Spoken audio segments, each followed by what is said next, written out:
The E in HOPE stands for economic health.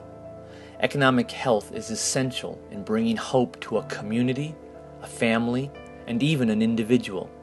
The absence of good financial wisdom and faith often leads to a greater despair rather than a greater hope, as good ideas from sincere people eventually make life worse rather than better.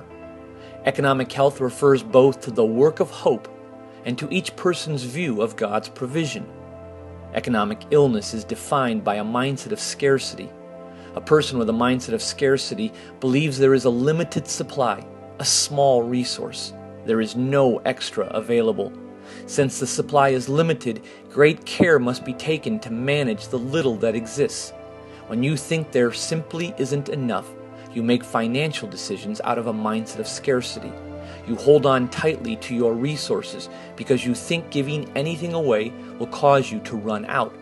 Society teaches that a mindset of scarcity is necessary to survive. Competition is part of the race to get ahead. Society teaches that life is a pie with a limited number of slices. Be very careful how you slice up your financial pie and distribute it. But God created life as a cup that is constantly overflowing.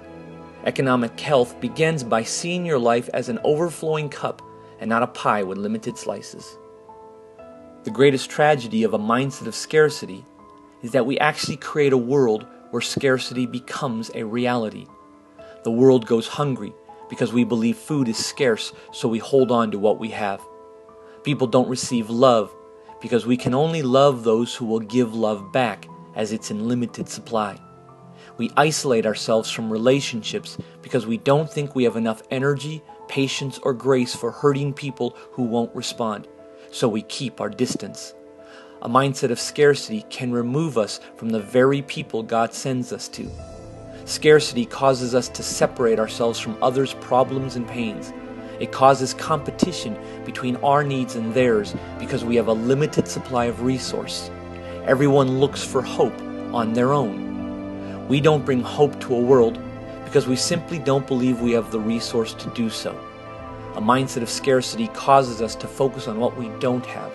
We become poor in our minds, then poor in our actions, and finally we create poverty in others because of our economic illness. Instead of economic illness, if we are to bring hope to a person, a family, and a community, we need economic health. Economic health needs to be in our actions, reflected in the work we do in helping others, and in our hearts, reflected in the faith and values that drive our own life decisions. Economic health means that the work we do in bringing hope will be sustainable, reproducible, and cultural. These three characteristics work together to create a healthy model for bringing hope to a hurting people.